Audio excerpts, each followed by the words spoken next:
Hi everyone, this is Siddiq Nadeem Mohammed, and today we're going to be discussing how to properly achieve our goals. It's been 1 month into the new year so far, and many of us are struggling to get started on our resolutions.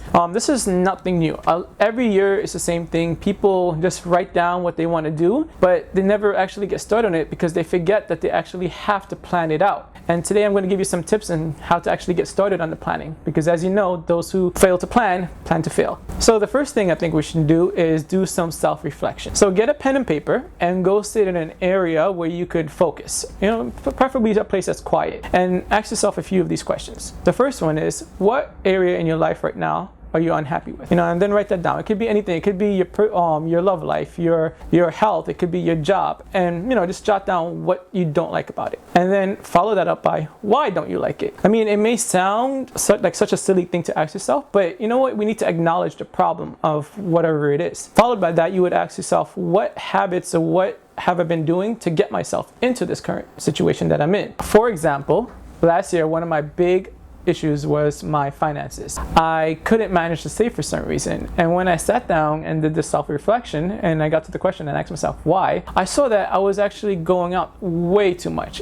Like 4 to 5 times a week I would go to restaurants with my friends and eat. It's not like I didn't have food at home, but I just wanted to eat out. And just by myself, I would spend up to $300 a month. Can you imagine $300 a month on food, eating when I have food at home? So what I did in that case is I cut down on it. Now we just go out once or twice a week, and when we do hang out, we just order something light, and we have a better time than we did before. Now I'm able to save a lot more money. Now this brings me to my last question. Ask yourself, what could you do differently, or what new habits could you form that will help you get to where you want to be? And just like how I decided to change the amount of times I went out a week or a month, what can you do differently? By doing all of this, you successfully defined what you wanted, what prevented you from achieving your goals, and what new habits you could actually form to help you reach your goals. Now, believe it or not, that was all step 1. Let's go to step 2, which is to set goals specifically. Meaning, instead of writing you want to be rich, or you want to be happy, or you want a job, write down specifically what you want, like what amount of money you wish to achieve, what dream job you want, or what it would take to make you happy. Life will give you whatever you ask of it, but the only problem is that it's very literal.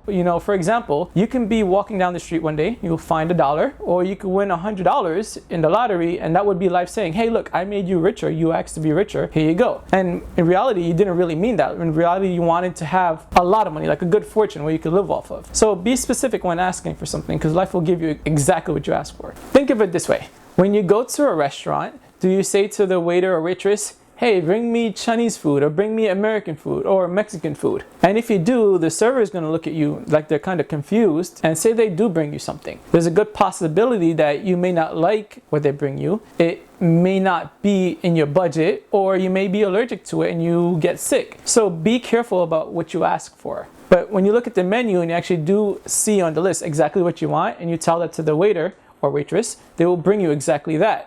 So life works the same exact way. You have to be specific on what you ask of it. About 20 years ago from this date, Jim Carrey appeared on Oprah, and he was telling his story about how he carried a $10 million check on him every day in his wallet, and he looked at it because he wanted that $10 million. And then one day he got a call up from a director who offered him $10 million exactly to shoot Dumb and Dumber. It's a very inspiring story, and I actually put the link below. Check it out when you get the chance. The last piece of advice I would like to offer you today is to write your own mission statement.